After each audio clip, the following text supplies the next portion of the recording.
Ahanma magtada ngasigi Pukning Warol Toromasi meeting tabiribasing punamapu James Segrozamna Taram Noksari Ngasigi Toromasi season azariba number 9077 2I2001 ni Luinana Ngasigi Toromasi Sandoksari basi 90.0 Wahong Radio Luinana Icecom dasu Sandoksaba Toromda Home Channel 129 da Diamond TV haina Lizaba Luinana Diamond TV ki Facebook amadi YouTube masi khakta natana khusem radio haribasidasu malem sinbatuna thoromasi taba amadi yengba fongbigani nasigi tonga platform da sandokchariba thoromasi bu midyeng tabiriba komna khanana taramokchari loinana nuktigi fongliba pause singi headlines khar lokochage hanba makta duga miyamgi pukning da farok wa khalun sing adu adomadongi pukning da farok sing adu share tongna nabagi tanja adu pijagi Toromasi da video call gidamak 7005707808 hariba sidasu video call da Toromasi saru yabe kariguma phone phangdraga di video call da call sinamdana dum phawjale madugi khudong sab slopi yumi amna khanganingba faba kari lebege du su khaminas anma makta da nukti gi phone liba pause singi headlines kra tentana thamjari lokachage hanma da sanale paktagi any gi state kaya na yet abasu border fencing khana na Amit Shah na khangan kre Indo-Myanmar border fencing hybrid surveillance system hapkadori loina home minister gi wafam taram no we hana Dr. Ranjana Phongdo Warol yawi Jurasanpur Frajol district electric phangkhidre ITL na phongdoro more da leba personal sing de sing piraktaba numit humni sukre amaromda Treaty of Yadanbu Kuki gi wafam yaude KKL na phongdoro tamukhong da lengoi peklinge de Kuki singala narakre khunja sing sining sitta hinghore Loinana Arambai Tengol na Takiba Matam Nasi Chapchana Numi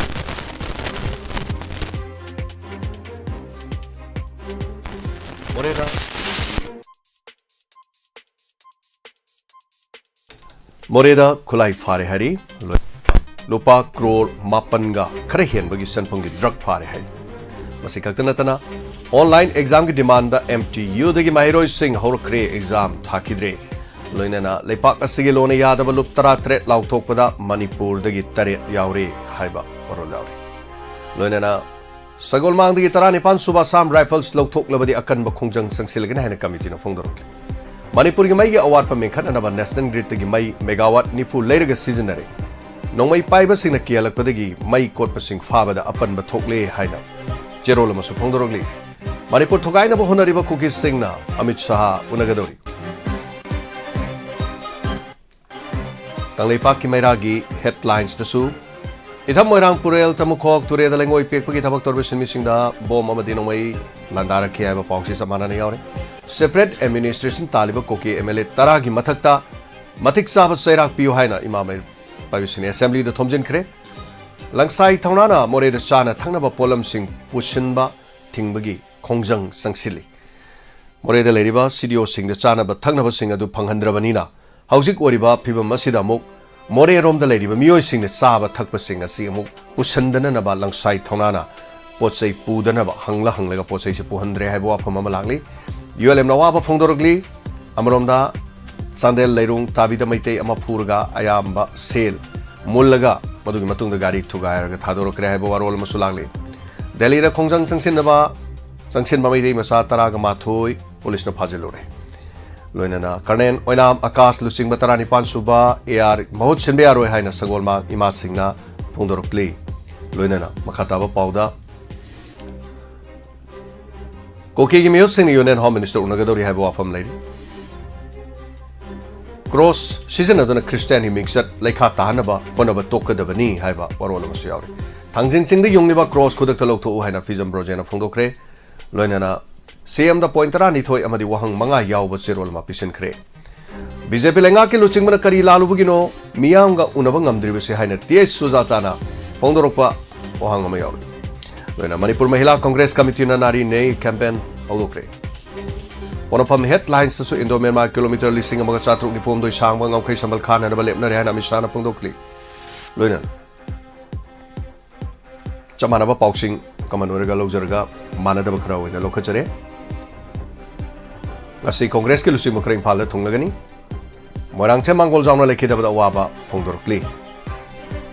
MPNasu awaba phongdoro Sanga Express ki headlines tasu arang tamukongda landabi wafam samana na yaure aduga AR gi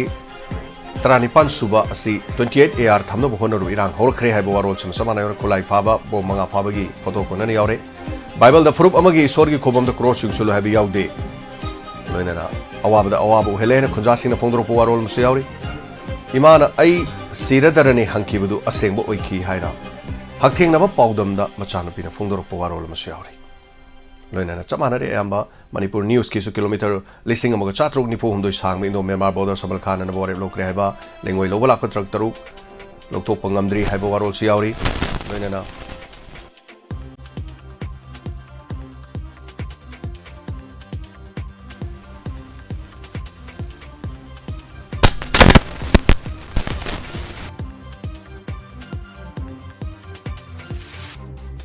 Joint Secretary na DM University ga award passing atu badal shin na register khangan kre ha ba wafam sisi purde electric phangre generator chalaidun hospital gi tangai phadaba khara tamak season nari sana thanaba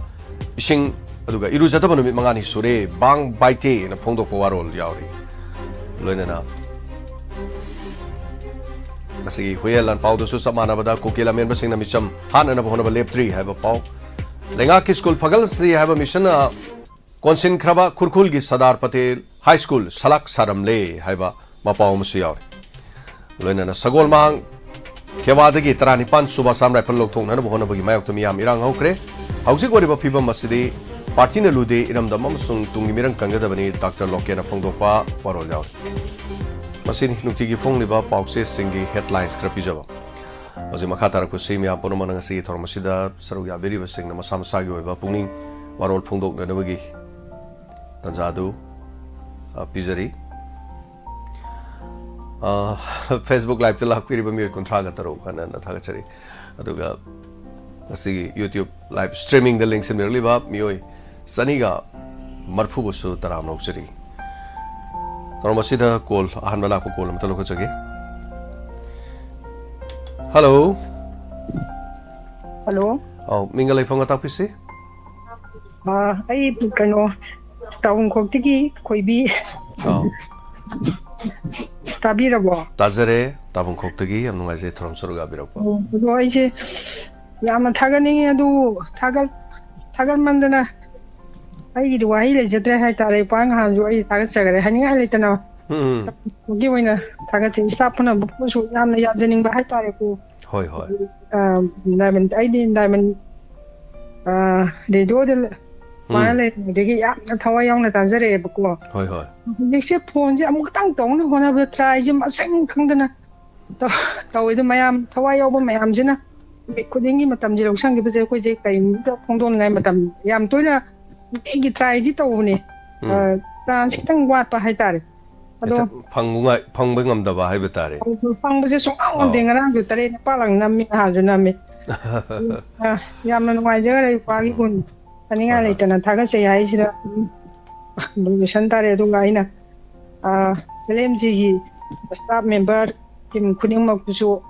na thaga je oja ujit ming moina hapet ngja sak hadu uja ba tai bi khangte da bai tare ko hoi do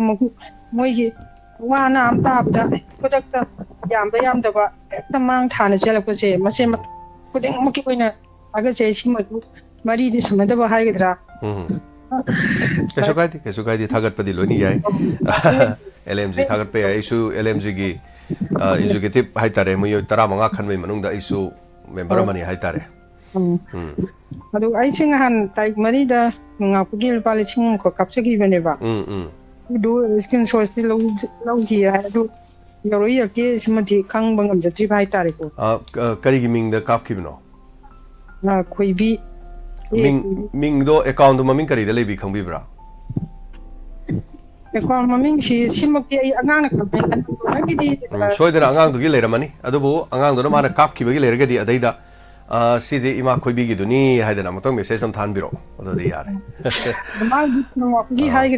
na angang du di sele to ma di go ga de le gi ba ma ai na moi na yam hena hai sing dum to ne moi na dum to hang gi ne ba okay ꯀꯥꯞꯈꯤꯕꯅꯤ ꯈꯨꯟ ꯉꯥꯛꯄꯅꯤ ꯅꯨ ꯍꯥꯏꯅꯤ ꯀꯥꯞꯇꯤ ꯀꯥꯞꯄꯝꯒꯅꯤ ꯃꯌꯥꯝ ꯂꯥꯛꯄꯅꯤꯅ ꯀꯣ ꯑꯩꯈꯣꯏꯗ ꯌꯧꯗꯕ or ꯊꯥꯕꯗ ꯌꯧꯕ or ꯌꯧꯈ꯭ꯔꯒꯁꯨ ꯑꯩꯈꯣꯏꯅ ꯀꯥꯎꯕ ꯀꯣ ꯀꯩꯗꯧꯕ ꯌꯥꯎꯔꯝꯕ ꯌꯥꯏ ꯆꯦꯛ ꯑꯝꯇ ꯇꯧꯊꯣꯛꯆꯒꯦ ꯍꯣꯏ ꯁ꯭ꯀ꯭ꯔꯤꯟ ꯁꯣꯠ ꯂꯧꯗ꯭ꯔꯕꯣ ꯂꯧꯏꯅ ꯑꯩꯗꯤ ꯑꯗꯨꯝ ꯊꯥ ꯈꯨꯗꯤꯡꯒꯤ ꯂꯧꯏ ꯍꯥꯏꯗꯅ ꯑꯗꯨꯃꯥꯏꯅ ꯍꯥꯏꯕ ꯑꯗꯨꯝ ꯁꯨꯝ ꯆꯤꯡꯅꯖꯗꯦꯗ ꯆꯨꯝꯅꯗꯒꯤ ꯌꯧꯔꯛꯏ ꯌꯧꯔꯛꯇꯦ ꯀꯩꯁꯨ ꯀꯥꯏꯗꯦ ꯑꯝꯇꯪꯗꯤ ꯑꯩ ꯈꯣꯏꯕꯤꯅ ꯍꯥꯏꯕꯁꯦ ꯑꯩ ꯂꯥꯎꯊꯣꯛꯄꯗ ꯈꯣꯏꯕꯤꯁꯦ ꯃꯥꯅ ꯏꯔꯛꯇꯕ ꯃꯥꯜꯂꯦꯕꯀꯣ ꯑꯩ ꯈꯣꯏꯕꯤꯁꯦ ꯑꯝꯇ ꯂꯥꯎꯖꯗ꯭ꯔꯤꯕ ꯃꯤꯡꯁꯦ ꯍꯣꯏ ꯍꯣꯏ ꯑꯩꯒꯤ ꯆꯤꯟꯗꯀꯣ ꯑꯗꯨ ꯍꯥꯏꯕꯗ ꯂꯥꯎꯈꯤꯕ ꯑꯃꯁꯨ ꯇꯥꯕ ꯑꯃ ꯂꯩꯗꯅ ꯈꯣꯏꯕꯤ ꯍꯥꯏꯕ ꯃꯤꯡꯁꯦ ꯑꯩ ꯂꯥꯎꯗꯕ ꯃꯥꯜꯂꯦ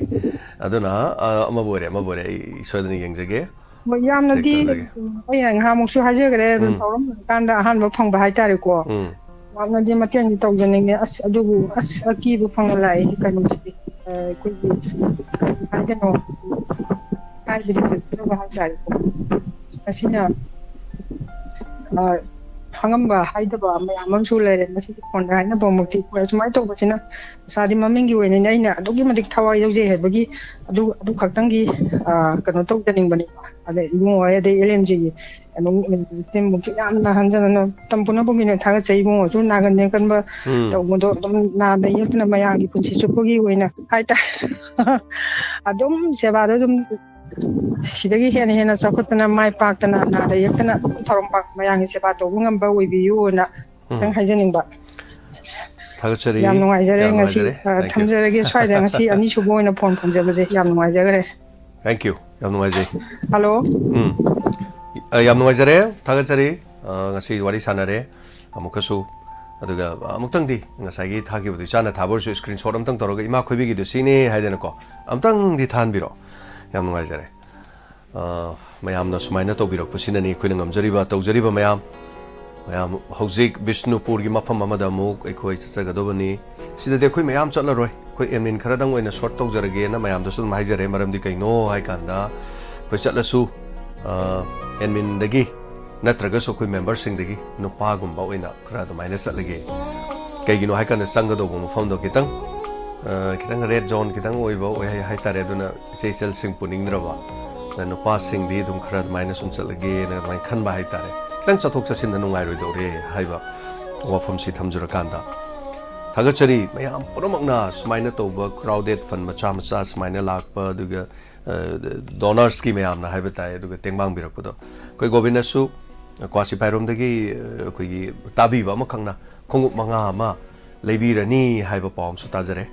ꯌꯥꯝ ꯅꯨꯡꯉꯥꯏꯖꯩ ꯈꯣꯡꯎꯞ 5 ꯑꯃ ꯂꯩꯕꯤꯕ ꯑꯁꯤ ꯃꯤꯑꯣꯏ 5ꯗ ꯊꯨꯡꯒꯗꯧꯔꯤꯕꯅꯤ ꯑꯗꯨꯅ ꯃꯈꯣꯏꯒꯤ ꯈꯨꯠꯊꯥꯡꯗ ꯌꯧꯕ ꯉꯝꯗꯕꯗꯨ ꯗꯥꯏꯃꯟꯒꯤ ꯈꯨꯠꯊꯥꯡꯗ ꯌꯧꯔꯒꯗꯤ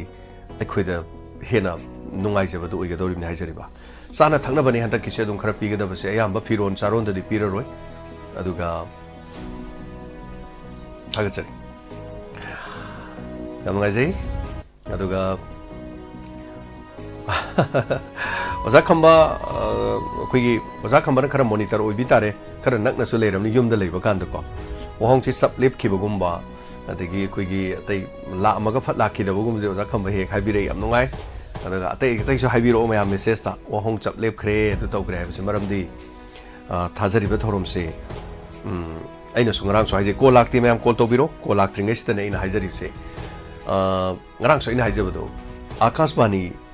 ꯏꯝꯐꯥꯜ ꯅꯠꯇꯕ ꯑꯣꯜ ꯏꯟꯗꯤꯌꯥ ꯔꯦꯗꯤꯑꯣꯒꯤ ꯊꯧꯔꯝꯁꯤ ꯗꯦꯜꯂꯤꯗꯒꯤ ꯁꯟꯗꯣꯔꯛꯄꯅꯤ ꯍꯥꯏꯖꯔꯤꯕ ꯑꯗꯣ ꯗꯦꯜꯂꯤꯗꯒꯤ ꯁꯟꯗꯣꯔꯛꯂꯤꯕ ꯊꯧꯔꯝ ꯑꯁꯦ ꯃꯁꯤ ꯑꯃꯨꯛ ꯔꯤꯂꯦꯅꯦꯕ ꯃꯊꯪ ꯔꯤꯂꯦ ꯂꯥꯛꯏꯅꯦꯕ ꯑꯗꯨꯅ ꯔꯤꯂꯦ ꯄ꯭ꯔꯣꯒ꯭ꯔꯥꯝ ꯇꯧꯔꯛꯄꯅꯤꯅ ꯏꯟꯇꯔꯅꯦꯠꯀꯤ ꯑꯗꯨꯒ ꯑꯇꯩꯒꯤ ꯀꯔꯤꯒꯨꯝꯕ ꯃꯇꯝꯗ ꯈꯨꯗꯣꯡꯆꯥꯗꯕ ꯌꯥꯎꯔꯛꯀꯅꯤ ꯃꯁꯤ ꯈꯛꯇ ꯅꯠꯇꯅ ꯋꯥꯍꯣꯡ ꯔꯦꯗꯤꯑꯣꯒꯤ ꯗꯥꯏꯔꯦꯛ ꯑꯗꯨꯝ ꯁꯤꯒꯤ ꯁ꯭ꯇꯨꯗꯤꯑꯣꯗꯒꯤ ꯑꯩꯈꯣꯏꯒꯤ ꯊꯧꯔꯝꯁꯨ ꯑꯗꯨꯝ ꯇꯧꯖꯔꯛꯀꯅꯤ ꯃꯇꯝꯒꯤ ꯃꯇꯨꯡ ꯏꯟꯅ ꯑꯇꯩ ꯈꯟꯅ ꯅꯩꯅꯕ ꯈꯨꯡꯒꯪꯒꯤ ꯑꯇꯩꯒꯤ ꯊꯧꯔꯝꯁꯤꯡ ꯑꯗꯨ ꯃꯔꯨꯑꯣꯏꯅ ꯋꯥꯍꯣꯡ ꯔꯦꯗꯤꯑꯣꯅ ꯀꯣꯜꯂꯤꯕ ꯃꯐꯝ ꯑꯅꯛꯄ ꯍꯥꯏꯕ ꯇꯥꯔꯦ ꯀꯣꯡꯁꯥꯡ ꯂꯥꯃꯩꯊꯦꯠ ꯑꯗꯨꯒ ꯁꯦꯛꯃꯥꯏ ꯅꯣꯡꯄꯣꯛ ꯁꯦꯛꯃꯥꯏ ꯌꯥꯏꯔꯤꯄꯣꯛ ꯆꯔꯥꯡꯄꯥꯠ ꯄꯦꯆꯤ ꯑꯗꯥꯏꯗ ꯂꯩꯕꯁꯤꯡ ꯍꯥꯏꯇꯥꯔꯦ ꯑꯗꯥꯏꯗꯒꯤ ꯅꯍꯥ ꯈꯔ ꯄꯥꯋꯔꯐꯨꯜ ꯑꯣꯏꯕ ꯍꯥꯏꯕ ꯇꯥꯔꯦ ꯈꯔ ꯀꯠꯊꯣꯛꯄ ꯉꯝꯕ ꯗꯦꯗꯤꯀꯦꯁꯟ ꯑꯃꯒ ꯂꯣꯏꯅꯅ ꯑꯗꯨꯒ ꯑꯗꯨꯃꯥꯏꯅ ꯏꯆꯜ ꯏꯆꯦꯁꯤꯡ ꯏꯚꯟ ꯂꯩꯔꯁꯨꯀꯣ ꯑꯩꯈꯣꯏ ꯇ꯭ꯔꯦꯅꯤꯡ ꯃꯆꯥ ꯑꯃꯁꯨ ꯇꯧꯖꯒꯗꯧꯔꯤ ꯑꯗꯨꯅ ꯃꯗꯨ ꯌꯥꯎꯕꯤꯌꯨ ꯑꯗꯨꯒ ꯃꯐꯝ ꯑꯗꯨꯗ ꯍꯥꯏꯇꯥꯔꯦ ꯍꯦꯟꯅ ꯑꯩꯈꯣꯏ ꯊꯧꯔꯝ ꯑꯇꯩ ꯇꯧꯕ ꯌꯥꯕ ꯀꯔꯤ ꯇꯧꯁꯤꯒꯦ ꯍꯥꯏꯕꯗꯣ ꯑꯗꯨꯃꯥꯏꯅ ꯑꯗꯨꯝ ꯇꯧꯃꯤꯟꯅꯁꯤ ꯃꯊꯪ ꯀꯣꯂꯔ ꯂꯧꯈꯠꯆꯒꯦ ꯍꯜꯂꯣ ꯍꯜꯂꯣ ꯃꯤꯡꯒ ꯂꯩꯐꯝꯒ ꯏꯃꯥ ꯇꯥꯛꯄꯤꯌꯨ ꯊꯧꯕꯥꯜꯗꯒꯤ ꯏꯃꯥ ꯕꯤꯅꯥꯁꯇꯤꯅꯤ ꯍꯜꯂꯣ ꯇꯥꯛꯄꯤꯌꯨ ꯑꯣ ꯇꯥꯖꯔꯤ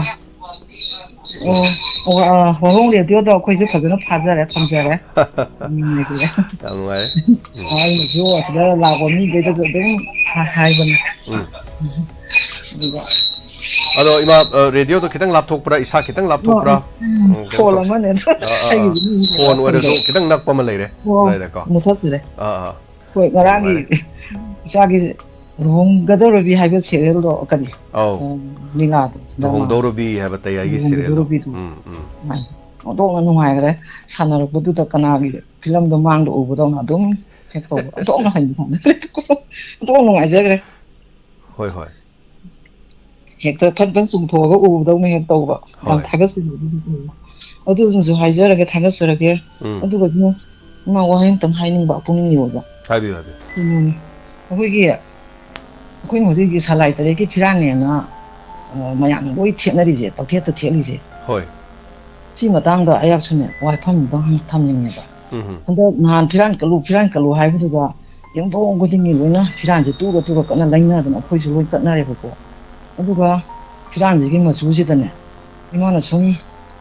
아이디어 거의 시도부디 아이노 용발이는 도전다 망망해 보고 막이 안강면은 좀 강절해 봐 할로 따비리 봐 Tazari have you? 아도 아이기 이파는 워크럼네 봐 이제 워크럼네 오네 봐 너 거의 워크럼디 모이랑네 봐 모이랑지다 이나 모이사 피란지기 뭐 소리다 이나 아이고 그럼 모이버니 뭐 그런 게 좀 강제기 뭐좀 마빠도 좀 티비도 되고 아니 예측라기 라이 엄다 얘도 영서보다 그런 게 마빠지 세란 돌아래 봐 피란지다 야 너희다 이거 좀 피란지기 지금 뭐 수지 망하긴 망보니 루앙나 뭐보니 그만 아무거라니 angomna napu yelo lani ko moirang gidi arangba mungang natraga munang ba haibudi ngang ko kitang musalap to ba haibu I machu gum la ka dan mai la hanba adagi ha ngan do kina mangra machu virus oil ne ba aduga kogi ji moina moi ojigi piran jingi da moirang gi ma ba ji da khangan ba ji mangra machu ji ta challe ba adagi sarang salai lai sang thing gi da atiama su sky blue ji oil ga da ji da sangtik sang bu ji ta re ba ma kha se 그래서 우리가 mấy 그 예측라기 라이트도 좀 마주지 영어가 또보다 비단지 마주지 쇼이쇼이네 봐.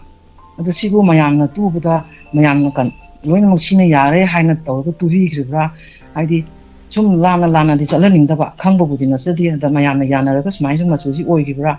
어떻게 하이베던 강전인 봐. 어디입니다. ada ibu bisu wahong video kita ada piran thekali mai kar kholaga na tum haida na tai ko na thak thek ka khaba du da wa na kar theli ni do ada thela ga de aina niom chum na di thela ning bai ta wi siran tran tok sala ga di thab thorom mong loi da ha gum su lai ko adu ni da mana sum masu do ayana yek salai gi lai te yin je bu da di masu ji hai ba je makhawi wo di ba sangpik sang ba jin di yaw di ba ko Oi aroi bagi se was ima samjan jarge sorok pokko ima khogi sana mahi temple board na su si oidoni sumai oidoni na khong ba khara su lei ada mi amagi signboard amada pulap chet pa matam da manada basu adum lei haiba tai ma ko yam nuai ta ba kari haiga da no du sap chaba ma hai tare amana ma chumi haiba gi phongdong na ba wafam sing su lei ri adu aroi bagi se asang bo oiga da ni atia oiga da ni leisang them gi masu hai tare leisang them masu si mayam confuse at pagum masu dum tong no ba yawi ma adu aseng ba du sing do mari leina ba sing na do mayam da dum khanghan bi ba dum oisanu yamna marak ta gai di salai taret ki phira na re masu ni pan so tu bu ji yawi tu bu da mai henjan ba su yawi ni da dum asum ba du oi haning ba sum mayam na theling ni thela ga pa ma thoba pa du sala ga to bu di oi haning da ba ꯑꯗꯨꯒꯤꯅꯦ ꯑꯆꯨꯝꯕ ꯑꯁꯦꯡꯕ ꯈꯪꯒ ꯊꯦꯠꯄꯤꯌꯣꯅ ꯍꯥꯏꯖꯅꯤꯡꯕ ꯑꯗꯨꯒꯤꯅꯤ ꯐꯔꯦ ꯁꯤ ꯍꯥꯏꯔꯒ ꯑꯗꯨꯝ ꯊꯝꯖꯔꯒꯦ ꯅꯨꯡꯉꯥꯏꯖꯔꯦ ꯐꯔꯦ ꯐꯔꯦ ꯐꯣꯡꯗꯣꯛꯄ ꯐꯪꯍꯧꯔꯦ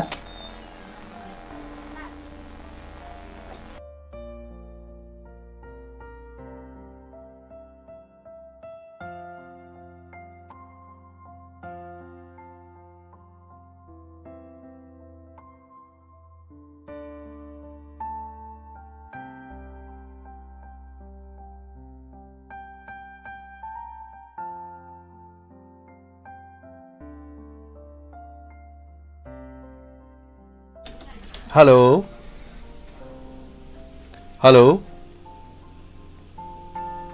Hello, tabirabra. Hello. Oh, ming leifam tapisi. Tazare ming leifam habiu. Hello. Tama tabirabra hello. Oh, tazare. Tama phone to very thanga iching tabule kai de gobin kara pun tam. Govinda Ram Loksari. Tama handak se kugi tamogi nanau na mamang sabta pukhatya ki bhai tare kugi tamogi teban TV channel se kugi radio tam tam di ta ba phangan biyo na hai bado koi matam khara ki mamang da kugi radio se shandui ha ne budi tare do nanau bhaitari ba makham se radio se ta ba kaya phang dri bhai tare. Sumphang phangdabra aduga khajik phangbra kamai tawno. khajik phangbaji tamo hujiksi akhoi nung sikkum sitpani no ko kha katang di khoi chauraga di phange ba ko yam kana phangbadi hoida ba ade sida na na hangrening sina hujikti sandu pada ngari